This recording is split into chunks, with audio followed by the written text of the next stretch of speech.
The crystal towers of Zentari Prime reached toward the purple sky like frozen lightning.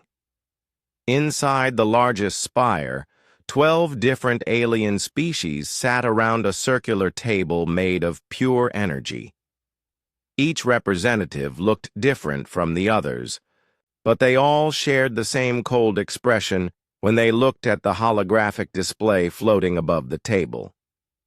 Ambassador Veltar's tentacles moved in slow patterns as he spoke to the gathered council.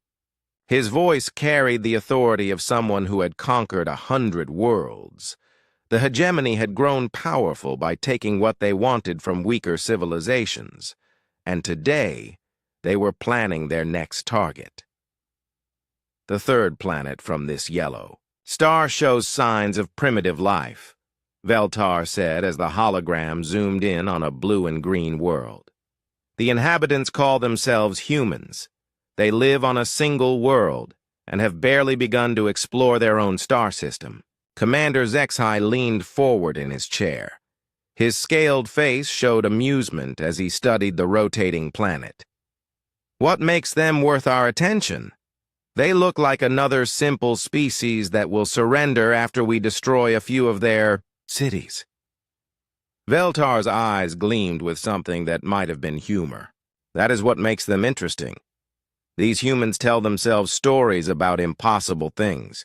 They believe in beings called gods who can control lightning and earthquakes.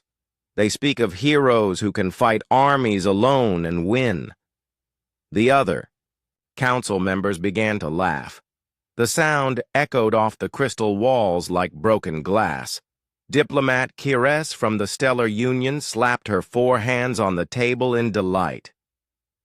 They still believe in fairy tales? How wonderfully primitive. Show them the mythology files, Veltar commanded. The hologram changed to show images of human art and stories. There were paintings of a bearded man throwing lightning bolts from the sky. Another showed a woman rising from ocean waves with a trident in her hand. A third displayed a muscular figure holding a hammer that seemed to glow with inner fire. They call these beings Thor, Poseidon, and Ares, Veltar explained. The humans believe these imaginary creatures once walked among them and performed miracles. Even now they write stories and make movies about such nonsense. General Mordak of the War Clans stood up suddenly. His massive frame cast shadows across the table. This is waste of time. If they are so weak that they need imaginary friends, we should just take their world and be done with it. Patience, Veltar said. The humans amuse me. I want to see their faces when they realize their precious myths cannot save them from reality. We will broadcast their own stories back to them as we destroy their cities. Let them call on their thunder god when our ships block out their sun. Far from the alien council, in a place the aliens had never detected, Captain Jake Morrison sat in a room lit only by the glow of computer screens. The room was buried deep inside an asteroid that looked like any other rock floating in space. But this asteroid was hollow, and inside it was the most advanced military command center humanity had ever built. Morrison was not a tall man, but his presence filled the room. His brown hair was cut short in military style, and his green eyes never seemed to blink as he watched the incoming data streams. For 3 months he had been tracking alien scout ships at the edge of human space. The aliens thought they were being clever, but human sensors were far better than they imagined. Admiral Carter is here, announced Lieutenant Ben Parker from his station near the door. Parker was young, maybe 25, with the kind of eager face that made him look like he belonged in college rather than in a secret military facility. Admiral Lisa Carter entered the room like she owned it. She was 50 years old and had been preparing for this day for longer than most people knew. Her gray hair was pulled back in a tight bun, and her blue eyes held the kind of cold intelligence that made enemies nervous. She had spent 20 years building humanity's hidden defenses, and now it was time to see if her work would be enough. "Status report," Carter said, as she took her place at the central console. Morrison pointed to the main display. "The alien fleet is moving. Our deep space monitors show at least 40 ships heading toward Sol system. They should arrive in 6 days. Carter nodded. "Are they still broadcasting?" "Yes, ma'am," Parker replied. "Same frequency as before. They seem to enjoy talking about how primitive we are." The Admiral pressed a button, and the room filled with alien voices. The translation software turned their words into English, but the meaning was clear. The aliens were laughing at humanity. They shared jokes about human mythology and made fun of stories about gods and heroes. One alien commander suggested they should dress up as human deities just to see the terror on human faces. "They think our myths are signs of weakness," Carter said quietly. "They believe imagination makes us inferior." Morrison smiled, but it was not a happy expression. "They are about to learn that human imagination is our greatest weapon." On Earth, thousands of miles below the hidden command center, Dr. Kevin Hayes stared at his computer screen in his underground laboratory. Hayes was 42 years old with graying brown hair and thick glasses that made his eyes look larger than they were. He had spent 15 years studying alien communications, and what he was seeing now made his hands shake. "Amy, you need to see this," he called to his colleague across the room. Dr. Amy Rodriguez looked up from her own workstation. She was younger than Hayes, with long black hair and the kind of sharp intelligence that had made her one of the world's leading experts in xenological studies. She walked over to Hayes's desk and looked at his screen. "What am I looking at?" she asked. Hayes pointed to a series of alien transmissions. "They are not just planning to invade us. They are planning to humiliate us. Look at this message." Rodriguez read the translation, and her face grew pale. The alien commander was describing how they would force humans to watch as their gods failed to save them. They planned to broadcast human mythology alongside images of burning cities, making it clear that no heroes were coming to help. "They really think we are helpless," Rodriguez said. Hayes stood up and walked to the window. Outside, he could see the normal world going about its business. People walking to work, children playing in parks, families living their lives without knowing that an alien fleet was coming to destroy everything they loved. "They have been watching us for months," Hayes said. "They have seen our movies, read our books, studied our history. But they only see the surface. They think because we tell stories about impossible things, we cannot do impossible things." Rodriguez joined him at the window. "Do you think Admiral Carter's plan will work?" Hayes was quiet for a long moment. "The aliens see our myths as evidence that we are weak and primitive. They cannot imagine that we might have made our myths real." "Project Pantheon," Rodriguez whispered. "Project Pantheon," Hayes agreed. High above Earth, in facilities hidden throughout the solar system, machines that had been sleeping for years began to wake up.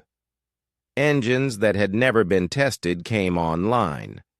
Weapon systems that existed only in classified documents started their startup sequences. Ships that looked like something from human mythology began to move in the darkness between the planets. Admiral Carter stood in her command center and watched as status lights changed from red to green across dozens of displays. Each light represented a warship inspired by human legends and built with technology the aliens could not imagine. The USS Zeus powered up near Jupiter, its hull crackling with energy that looked like captured lightning. The USS Poseidon rose from the depths of Neptune's clouds, its water-based systems coming online for the first time. The USS Ares drifted through the asteroid belt, its crew running final checks on weapons designed for close combat. "All stations. Report ready," Morrison announced. Carter nodded. "Signal all ships. Phase 1 is complete. Begin Phase 2 preparations." The aliens were still 6 days away, still laughing at human myths, still confident that this would be another easy conquest. They had no idea that humanity had spent decades preparing for this moment. They could not imagine that the same species that told stories about gods and heroes had actually built ships worthy of those legends. "Ma'am," Parker said from his station, "new alien transmission coming in. Put it on speaker." The room filled, with alien laughter as Commander Zexahai spoke to his fleet. "In 6 days we will show these myth-loving primitives what real power looks like. Their thunder god will not save them. Their sea god will not protect them. Their war god will not fight for them. They will learn that stories are just stories, and reality belongs to the strong." Admiral Carter smiled. It was the first time anyone in the room had seen her smile in months. "Signal all ships," she said. "Tell them the aliens want to meet our gods." Morrison's fingers moved across his console. "Message sent, Admiral." "Good," Carter replied, "because our gods are about to introduce themselves." The hidden shipyards of humanity had been operating in secret for 23 years. They were built inside hollowed-out asteroids, buried beneath the ice of distant moons, and hidden in the shadow of gas giants where no alien scout would think to look. Now, as Admiral Carter's signal reached every corner of the solar system, these facilities came alive with purpose. Captain Ryan Foster felt the deck of the USS Zeus vibrate beneath his feet as the massive ship powered up for the first time. Foster was 38 years old with the kind of steady presence that made his crew trust him completely. His brown hair was starting to show gray at the temples, and his calm blue eyes had seen enough combat to know what was coming. "Engineering. Report," Foster said into his communication device. "All systems online, Captain," came the reply from Chief Engineer Kate Williams. "The lightning core is stable. Plasma cannons are charged and ready. We are running at full power." Foster walked to the main viewing screen and looked out at Jupiter's swirling storms. The USS Zeus had been hidden in the planet's atmosphere for 5 years, disguised as just another weather pattern in the endless hurricane. The ship was massive, nearly 2 kilometers long, and its hull was covered with conductors that could channel and direct electrical energy like the lightning bolts of the mythical thunder god. "Take us out of the storm," Foster ordered. The ship began to move, rising from Jupiter's clouds like a whale surfacing from the depths of an ocean. As it cleared the atmosphere, the USS Zeus revealed itself in all its terrible glory. The hull gleamed with a metallic finish that seemed to hold trapped lightning, and weapon ports along its sides crackled with barely contained energy. Lieutenant Ben Parker, who had been transferred from the command center to serve as Foster's tactical officer, looked at his instruments with wonder. "Captain, the power readings are incredible. We have enough energy stored to level a continent." "That is the idea," Foster replied. "Signal Admiral Carter that Zeus is ready for battle."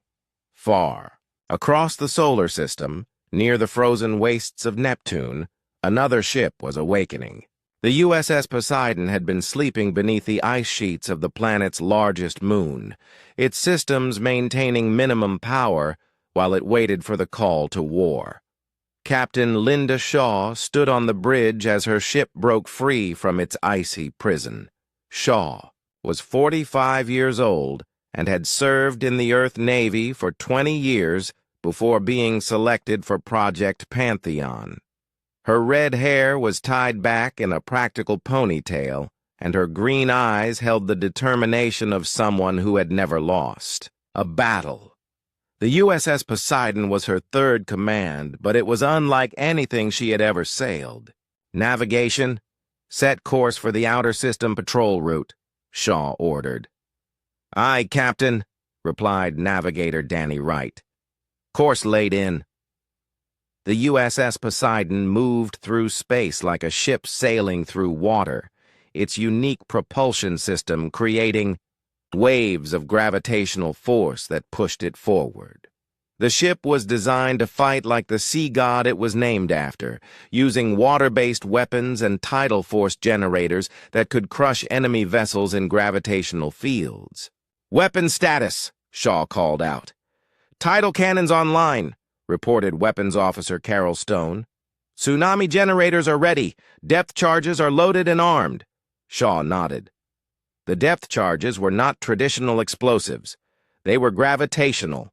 Bombs that could create artificial black holes for a few seconds, long enough to tear apart any ship caught in their field. The aliens had never seen weapons like these because they had never fought an enemy that thought like humans. In the asteroid belt, the USS Ares was preparing for a different kind of warfare. Captain Danny Wright, who had been promoted from navigation duties, now commanded the most aggressive ship in the human fleet. The USS Ares was smaller than Zeus or Poseidon, but it was built for close combat and boarding actions. Wright was 32 years old and had earned his command through a combination of tactical brilliance and complete fearlessness in battle. His black hair was cut in a military buzz cut, and his dark eyes held the kind of intensity that made enemies nervous. The USS Ares reflected its captain's personality, bristling with weapons designed for ship-to-ship combat. "Boarding pods ready, Captain," announced Marine Commander Steve Parker. "My teams are armed and waiting." Wright studied the tactical display showing the positions of all human ships. "How long until the aliens arrive?" 4 days, sir," replied his communications officer. "Good," Wright said. "That gives us time to get into position. The aliens think this will be easy. We are going to show them what human warfare really looks like." Back on the command asteroid, Admiral Carter received status reports from every ship in her fleet. Each vessel was named after a god or hero from human mythology, and each was designed to fight like the legend it represented. The USS Odin carried reality-warping weapons that could make enemy ships forget they existed. The USS Shiva had planet-cracking, missiles that could split moons in half. The USS Ra was powered by a controlled star that gave it nearly unlimited energy. "All ships report ready for combat," Captain Morrison announced. Carter nodded. "Signal the fleet. Begin Phase 3 deployment." Dr. Hayes and Dr. Rodriguez continued monitoring alien communications from their underground facility. The alien fleet was still approaching, still confident, still making jokes about human mythology. But Hayes noticed something in their transmissions that made him worried. "Amy, look at this," he said, pointing to his screen. Rodriguez walked over and read the alien message. "They are bringing more ships than we expected. 60 vessels now," Hayes said. "And they are not all warships. Some of these are troop transports. They are planning to occupy Earth, not just destroy it." Rodriguez felt a chill run down her spine. "We need to tell Admiral Carter." Hayes was already typing a message to the command center. As he worked, he listened to the alien broadcasts. The aliens were discussing how they would divide Earth's resources, which humans they would keep as slaves, and which cities they would level as examples to the others. "They have been planning this for months," Rodriguez said. "This is not just a raid. This is a full invasion." "Then it is good that we have been planning for years," Hayes replied. Commander HFY stood on the bridge of his flagship, the Destroyer of Worlds, and looked at the tactical display showing his fleet's approach to the human solar system. 60 ships moved in perfect formation, their weapons powered up and ready for battle. Each ship in his fleet could destroy a human city with a single shot. "Status report," HFY commanded. "All ships ready for combat," replied his tactical officer. "The humans show no signs of military preparation. Their primitive sensors have not even detected our approach." HFY laughed, a sound like grinding metal. "Of course they have not. They are too busy telling each other stories about imaginary heroes to build real defenses." "Sir, should we attempt to communicate with them before we attack?" asked his communications officer. "Yes," HFY said. "I want them to know who is destroying them, and I want them to call on their gods. I want to hear them beg Thor to save them with his magic hammer. I want to watch them cry for Poseidon to protect them with his ocean powers. Their despair will be delicious." But the humans were not crying. They were not begging. They were preparing. Captain Foster stood on the bridge of the USS Zeus and watched as his ship took its position near the orbit of Mars. The other ships of Task Force Thunder were moving into formation around him. Each ship was equipped with electrical weapons that could turn space itself into a storm of lightning. "All ships report ready," announced his communications officer. Foster activated his command frequency. "This is Zeus Actual to all ships. Remember, we are not just fighting for Earth. We are fighting to show the galaxy that human myths are not just stories. We are the Thunder God's chosen warriors, and today we bring the storm." Captain Shaw guided the USS Poseidon to the outer edge of the solar system, where her task force would be the first to engage the alien fleet. The ships around her were all equipped with water-based weapons and gravitational manipulation systems that could create tidal forces in the vacuum of space. "All ships, this is Poseidon Actual," Shaw broadcast. "The enemy thinks they can sail into our home and take what they want. They have forgotten that the sea does not forgive, and the tide always returns. Today we show them the fury of the deep." Captain Wright positioned the USS Ares and its escort ships in the asteroid belt, where they could use the rocky debris as cover for surprise attacks. His ships were built for close combat, designed to get in close and tear enemy vessels apart with boarding parties and short-range weapons. "Marines, lock and load," Wright announced over the ship's communication system. "The enemy is coming, and they think we are weak. They think our stories about war gods are just fairy tales. Today we teach them that Ares is real and he is angry. Admiral." Carter stood in her command center and watched as her carefully planned formation took shape. Every ship was in position. Every weapon was charged. Every crew was ready for battle. The aliens were still 2 days away, still laughing, still confident that this would be an easy victory. "Signal all ships," Carter commanded. "Operation Pantheon is now active. All units are weapons-free when the enemy enters our space." Captain Morrison looked at the tactical display and smiled. "Admiral, the aliens are about to get the shock of their lives." Commander HFY watched his tactical display as the alien fleet crossed into the outer edge of the human solar system. 60 warships moved in perfect formation, their weapons charged and ready to deliver devastating firepower to the primitive world ahead. The humans had shown no signs of resistance, no attempts at communication, no military response of any kind. "Sensor sweep complete," announced his science officer. "No defensive installations detected, no military vessels in the area. The system appears to be completely undefended." HFY felt satisfaction flow through him like warm liquid. "Of course it is undefended. These myth-telling primitives probably..." Think their imaginary thunder god will protect them with magic lightning bolts. The bridge crew laughed at their commander's joke. They had conquered dozens of worlds, and this one would be no different. The humans would surrender after watching a few of their cities burn, just like all the others had done. Open a communication, channeled to the human world, HFY ordered. I want them to hear us coming.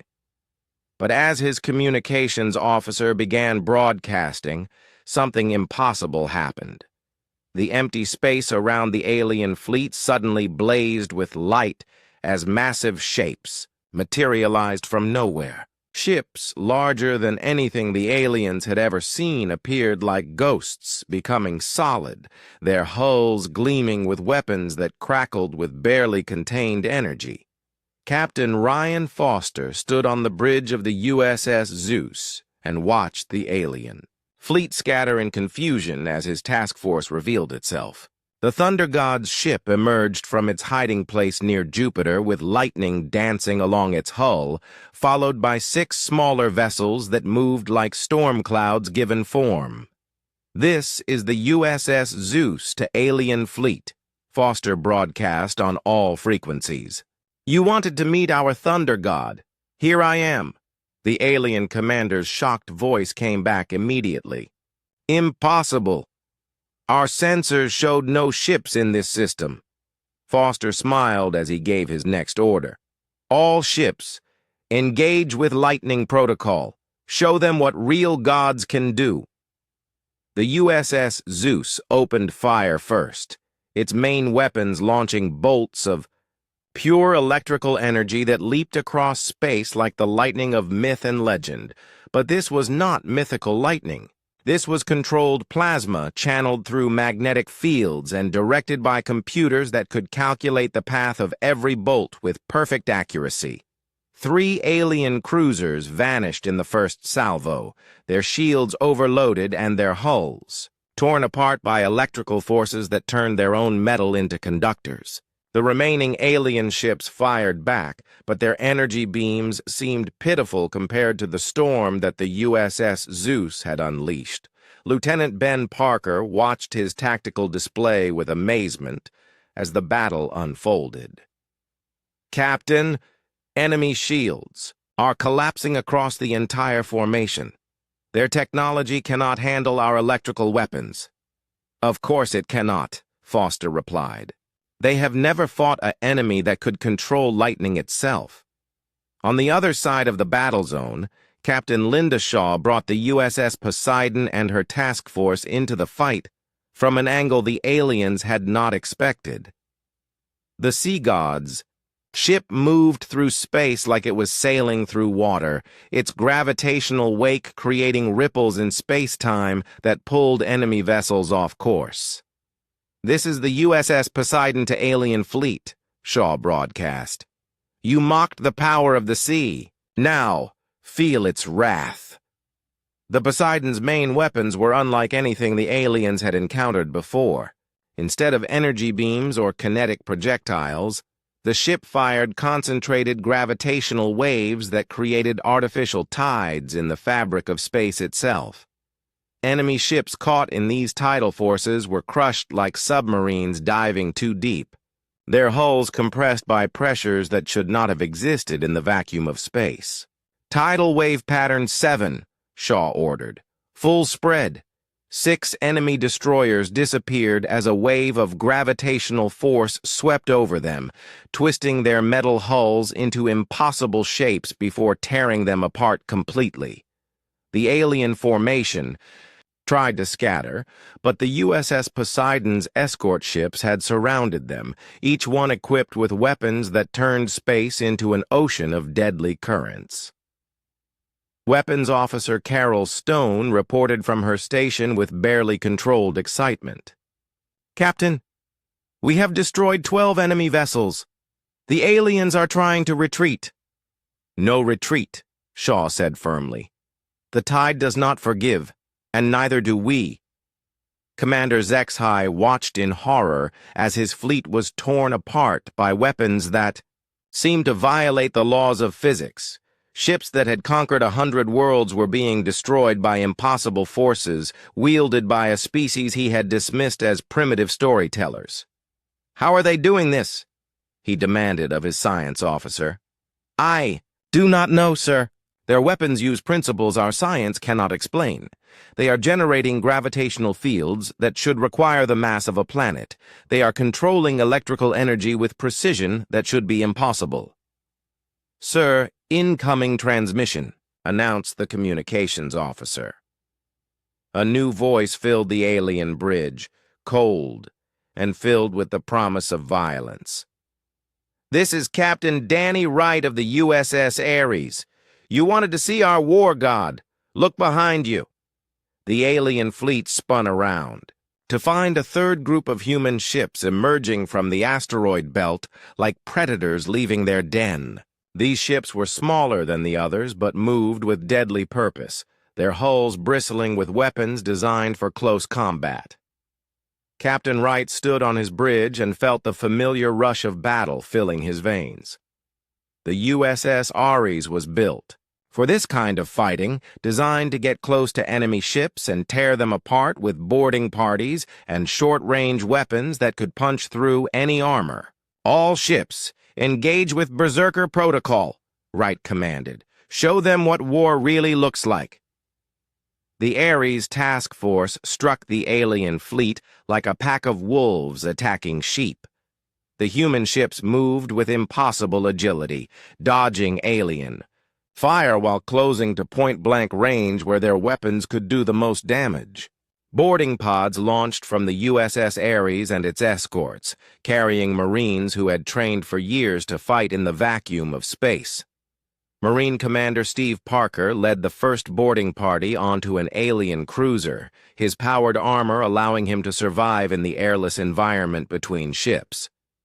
His team moved through the alien vessel like a force of nature, their weapons and training proving superior to anything the aliens could field. "Bridge secured," Parker reported over the communication channel. "Enemy crew is surrendering." Wright smiled as he listened to similar reports from boarding parties across the battle zone. "Signal Admiral Carter. The war god is pleased with today's offering."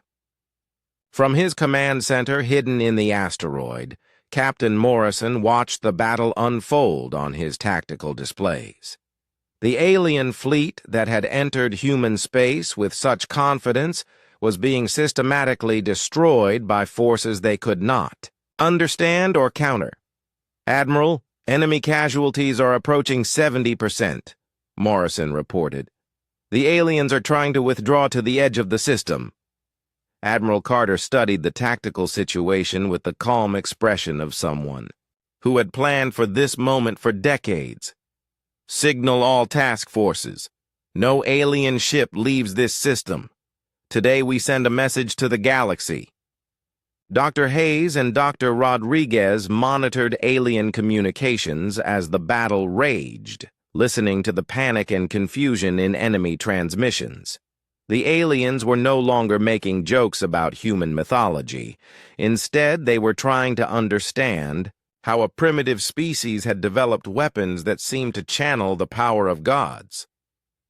"Listen to this," Rodriguez said, playing back an alien transmission. "Their fleet commander is asking his science team to explain how humans have learned to control divine forces." Hayes laughed despite the seriousness of the situation. "They still think our weapons are magic. They cannot accept that human engineering and imagination combined can create technology that seems impossible. The aliens are broadcasting surrender. Requests," Rodriguez announced. "They want to negotiate." Hayes opened a channel to Admiral Carter. "Admiral, the aliens want to surrender." Carter's voice was ice cold when she replied. "Tell them the gods are not finished with them yet." The battle continued to rage across the outer solar system as more human ships joined the fight. The USS Odin appeared with weapons that bent reality itself, making alien ships forget they existed until they flew into asteroid fields or crashed into each other. The USS Shiva brought planet-cracking missiles that could split enemy vessels in half with single shots. The USS Ra emerged with the power of a controlled star, its energy weapons turning enemy ships into expanding clouds of plasma. Commander Zexhai found himself commanding only 8 ships from his original fleet of 60. His flagship was damaged, his crew was terrified, and his enemies were pressing their attack with weapons that defied everything he knew about warfare. "Sir, the humans are broadcasting again," his communications officer announced. Admiral Carter's voice filled the alien bridge. "Commander Zexhai of the Hegemony Fleet, you came to our system to mock our myths and enslave our people. You laughed at our stories of gods and heroes. Tell me, Commander, are you still laughing?" Zexhai looked around his ruined bridge and felt fear like he had never known. "What are you?" "We are the species you dismissed as primitive myth-makers," Carter replied. "We are the humans who turned our legends into reality. We are the children of Earth who built ships worthy of our gods." Commander Zexhai's surrender broadcast echoed across space, but Admiral Carter was not interested in accepting it. The alien fleet had come to enslave humanity and mock their beliefs. Now they would learn that human gods did not forgive easily. "All ships, this is Admiral Carter," she broadcast to the human fleet. "Continue the attack. No alien vessel leaves this system until they understand the full power of human mythology." The remaining 8 alien ships tried to form a defensive formation, but they were surrounded by human vessels that fought with the power of legends. Captain Foster's USS Zeus moved like a living storm, its lightning weapons turning space around the alien ships into an electrical nightmare that overloaded their systems and left them helpless. "Target their engines," Foster ordered. "I want them alive but unable to run." Lieutenant Parker's fingers danced over his weapons console as bolts of controlled lightning struck alien ships with surgical precision. Each shot was calculated to disable rather than destroy, leaving the enemy vessels floating dead in space, but with their crews still alive to witness what came next. Captain Shaw brought the USS Poseidon alongside the alien flagship, her ship's gravitational weapons creating artificial tides that held the enemy vessel in place, like an insect trapped in amber. The sea god's power extended through space itself, making escape impossible for any ship caught in its grip. "This is Poseidon to alien flagship," Shaw broadcast. "Your commander wanted to see our ocean god's power. Now you will experience it fully." The USS Poseidon's secondary weapons activated, creating a sphere of altered space-time around the alien fleet. Inside this sphere, the laws of physics bent to human will, making the vacuum of space behave like an ocean trench where pressure could crush hulls and currents could drag ships to their doom. Captain Wright's USS Ares led boarding parties onto the disabled alien vessels, his Marines moving through enemy ships like avenging spirits. But these were not random attacks. Each boarding action was carefully planned to demonstrate different aspects of human warfare to the surviving aliens. "Secure the alien commanders," Wright ordered over his communication system. "I want them to see our war god's temple." The war god's temple was the USS Ares' main weapons bay, where captured alien officers were brought to witness the full arsenal of human close combat weapons. Ancient swords hung alongside plasma rifles, showing how human warfare had evolved from mythological times to the present while never losing its savage core. Marine Commander Parker stood before a group of captured alien officers, his powered armor making him look like a mechanical god of war. "Your people mocked our legends of Ares, the god who loves battle above all else. Look around you. This is his temple, and you are his offering." The alien officers stared in terror at weapons that ranged from primitive clubs to antimatter warheads, all displayed with religious reverence. They began to understand that humans did not just build ships named after gods. They had created an entire military culture based on making their myths real. On his command asteroid, Captain Morrison received reports from across the battle zone. As human ships demonstrated capabilities the aliens had never imagined possible. The USS Odin was using reality-warping technology to make entire alien squadrons forget they were in a battle, causing them to power down their weapons and wait patiently to be captured. The Odin reports successful reality alteration, Morrison announced to Admiral Carter. 12 enemy ships have been neutralized without firing a shot. Carter nodded as she studied the tactical display. What about the Shiva? The Shiva is demonstrating its planet-cracking capabilities on the larger asteroids in the belt, Morrison replied. The aliens are watching us split mountains in half with single shots. The USS Shiva had taken position near a massive asteroid and was using its main weapon to carve the rocky body into smaller pieces with surgical precision. Each shot from the destroyer god's ship showed alien observers that human weapons could tear apart worlds if necessary. Captain Carol Stone commanded the USS Shiva from her bridge, her crew moving with the focused intensity of people who served the god of destruction. "Fire pattern Delta," she ordered. "I want that asteroid split into exactly 100 pieces." The Shiva's main weapon fired once, and the asteroid exploded into fragments that numbered exactly 100, each piece identical in size and composition.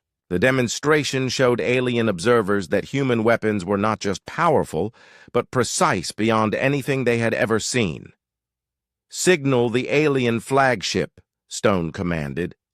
"Tell them they have seen the power of Shiva the Destroyer. Ask them if they would like a demonstration on one of their worlds." Dr. Hayes and Dr. Rodriguez continued monitoring alien communications from their underground facility, but the nature of those communications had changed completely. The aliens were no longer discussing conquest or enslavement. Instead, they were trying to understand how a species they had dismissed as primitive had developed technology that seemed to violate natural law. "Listen to this transmission," Rodriguez said, playing back an alien message.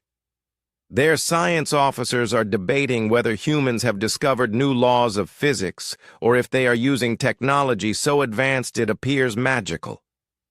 Hayes leaned back in his chair and smiled. "They still do not understand. They think our weapons must be based on science they have not discovered yet.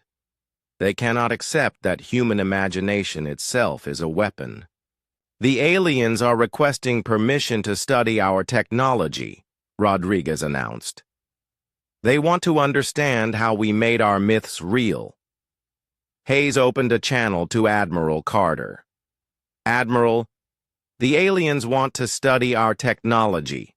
They are offering to share their own scientific knowledge in exchange." Carter's laugh was cold and sharp. "Tell them our gods do not share their secrets with unbelievers." The battle continued as more human ships joined the demonstration of mythological power. The USS Ra appeared from behind the sun itself, its hull glowing with the controlled fusion fire of a captive star. The ship of the sun god brought light to the darkness of space, its energy weapons turning night into day as they fired. "This is the USS Ra to Alien Fleet," Captain Kevin Brooks broadcast. "You mocked our sun god and claimed our myths were childish fantasies. Behold the power of controlled starfire." The Ra's weapons were unlike anything else in the human fleet. They fired concentrated solar plasma channeled through magnetic fields, creating beams of coherent sunlight that could melt through any armor. But more impressive than their destructive power was their precision. The Ra could use its stellar fire to write messages in enemy hulls without destroying the ships. "Write this message on their flagship," Admiral Carter ordered. "The gods of humanity are real." The USS Ra's plasma beam carved those words into the hull of Commander Zexhi's ship, each letter 10 meters tall and glowing with residual heat. The alien commander stared at the message through his bridge windows and felt his understanding of the universe collapse around him. "How?" Zexhi whispered. "How did you make the impossible possible?" Admiral Carter's voice filled his bridge. Again. "We did what your species could never do, Commander. We believed in our myths strongly enough to make them real. We took our stories of gods and heroes and asked ourselves what it would take to give them physical form." "But the laws of physics," Zexhi protested, "are more flexible than you imagined," Carter replied. "We learned to bend space-time, to manipulate fundamental forces, to channel energy in ways that seem magical to those who lack imagination. Our myths were not fantasies, Commander. They were blueprints." Captain Morrison announced new arrivals on the tactical display. "Admiral, the USS Loki and USS Heimdall are entering the combat zone. The USS Loki materialized from what appeared to be empty space, its advanced stealth systems making it nearly invisible until it chose to reveal itself. The trickster god's ship was smaller than the others, but carried weapons designed to confuse and mislead rather than destroy. This is the USS Loki to Alien Fleet," Captain Amy Rodriguez broadcast. "You wanted to meet our trickster god. Prepare to learn the difference between illusion and reality." The Loki's weapons were unique in the human fleet. Instead of direct damage, they created false sensor readings, holographic duplicates of ships, and phantom fleets that appeared and disappeared without warning. Within minutes, the alien survivors found themselves surrounded by what appeared to be hundreds of human vessels, unable to tell which ships were real and which were elaborate deceptions. The USS Heimdall took position at the edge of the battle zone, its massive sensor arrays scanning not just the current engagement but monitoring the entire galaxy for any sign of alien reinforcements. The Guardian God's ship could see across vast distances and through multiple dimensions, ensuring that no enemy could approach without being detected. "Allfather's eyes see everything," Captain Danny Martinez announced from the Heimdall's bridge. "No alien fleet can approach our realm without our knowledge." Commander Zexhi found himself commanding the remnants of a fleet that had been completely outmatched by an enemy they had dismissed as primitives. His ships were disabled, his crew was terrified, and he was surrounded by weapons that seemed to channel the power of actual gods. "What do you want from us?" he broadcast to the human fleet. Admiral Carter's response came immediately. 6 months had passed since the battle that changed everything. Commander Zexhi kept his promise and spread the word about humanity's mythological fleet throughout the galaxy, but the message had evolved as it traveled from species to species. What began as a military report had become something much more powerful. Dr. Amy Rodriguez sat in her underground laboratory monitoring galactic communications, amazed by what she was hearing. The aliens were no longer talking about humans as primitive myth-makers. Instead, they spoke of Earth as the home of living gods who commanded ships that could bend reality itself. "Kevin, you need to hear this," she called to her colleague. "Doctor." Hayes walked over to her workstation and listened to the translation of an alien broadcast. A hegemony officer was speaking to what sounded like a mixed group of species, describing the battle in terms that made the human fleet sound like actual deities rather than advanced warships. "He is calling Captain Foster the Thunder God himself," Hayes said with amazement.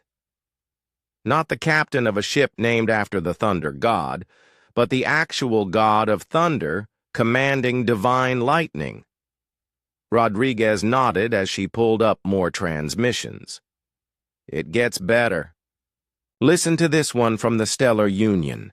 They are describing Captain Shaw as Poseidon, risen from the depths of space, wielding the power of cosmic oceans. The alien descriptions had grown more elaborate with each retelling.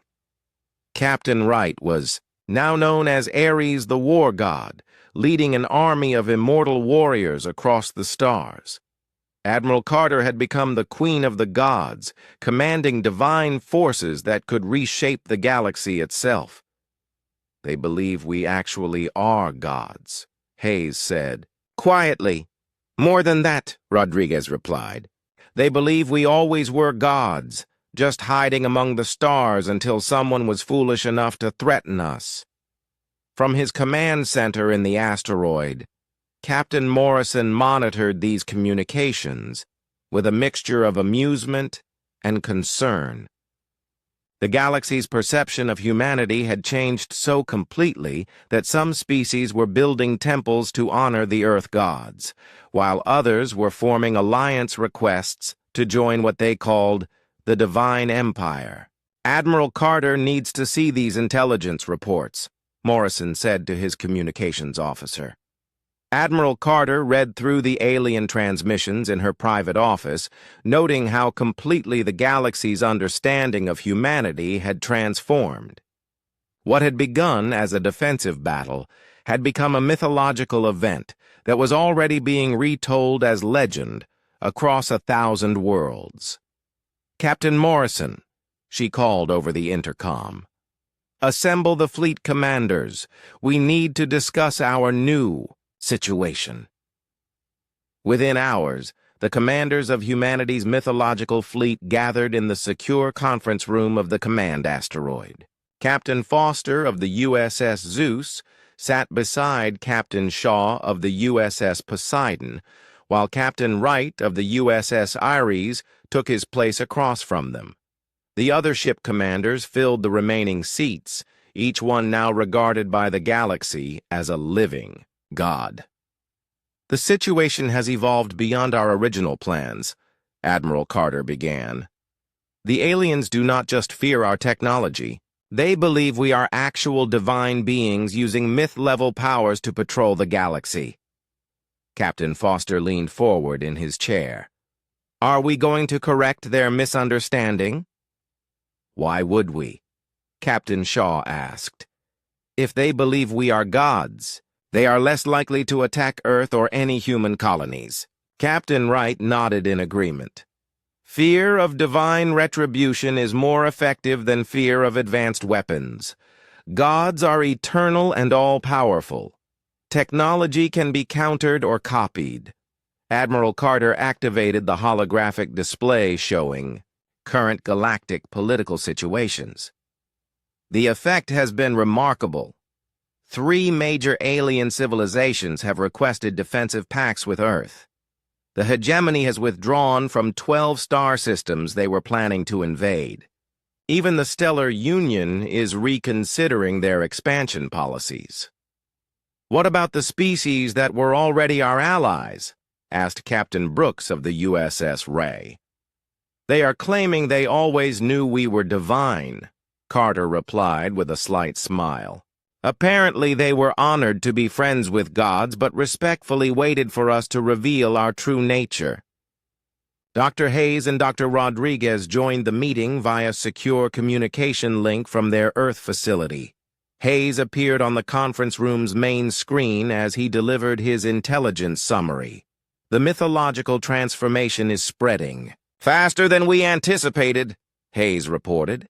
Every species that hears the story adds their own details. Some claim our ships are actually alive, that they are divine creatures taking the form of vessels.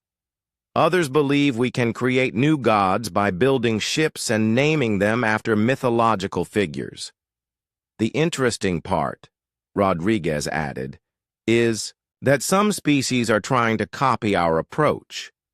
The Vegan Confederation has started naming their ships after their own legends, but the results are not the same. Their technology is still just technology. Captain Martinez of the USS Heimdall raised an important point. Admiral, our sensor networks are detecting increased alien activity throughout the galaxy. Not hostile activity, but religious activity. They are building temples to honor human gods. Admiral Carter studied the intelligence reports with growing amazement. Show me. The holographic display changed to show images captured by long-range sensors. On worlds scattered across the galaxy, alien civilizations were constructing massive temples dedicated to human mythological figures. Statues of Thor holding lightning bolts rose from alien cities. Shrines to Poseidon were built near alien oceans. Warriors across dozens of species began wearing symbols representing Ares as they prepared for battle. They are not just afraid of us, Captain Wright observed. They are worshipping us. The question is what we do about it, Admiral Carter said. Do we maintain the illusion, or do we reveal the truth about our technology? Captain Foster was the first to respond. Admiral, with respect, is it really an illusion? We did make our myths real. We took stories about impossible things and found ways to make them possible. Maybe the aliens are not wrong to see us as gods. Ryan has a point, Captain Shaw agreed. We command ships that can control lightning, manipulate gravity, and bend space-time. We have weapons that can split planets and technology that can alter reality itself. By any reasonable definition, we have achieved godlike powers. Dr. Hayes joined the conversation from his remote location. There is a philosophical argument to be made that sufficiently advanced technology becomes indistinguishable from magic, and magic wielded by mortals makes them gods. Captain Wright stood up and walked to the viewing window that showed the human fleet floating in space around the asteroid command center. Look at what we have built. Ships that embody the power of legends, weapons that channel the fury of myths, and crews who believe they serve actual gods. Maybe we did not just name our ships after mythological figures. Maybe we became those figures. Admiral Carter considered the arguments carefully. The galaxy now saw humanity as a race of gods commanding divine vessels.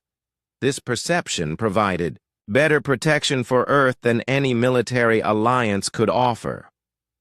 But it also came with responsibilities that no human leader had ever faced before.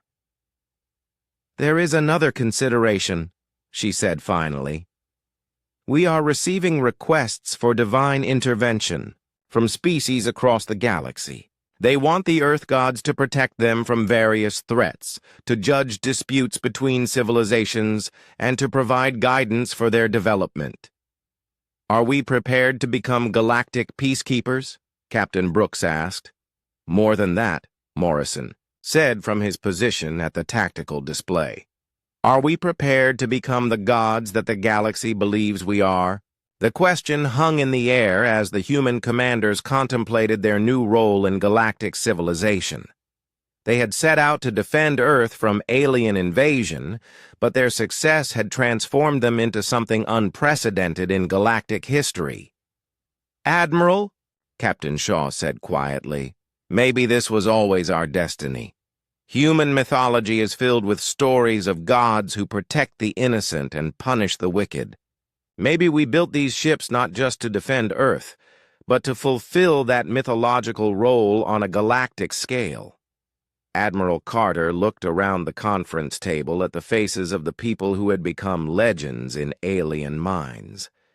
Each of them commanded vessels that embodied humanity's greatest mythological ideals, and each had proven capable of wielding godlike power with wisdom and restraint. Very well, she decided. We will accept our role as the galaxy's mythological guardians, but we do it on our terms and according to human values. We protect the innocent, oppose tyranny, and ensure that no species suffers the kind of attack that was planned against Earth. Captain Foster activated his communication console.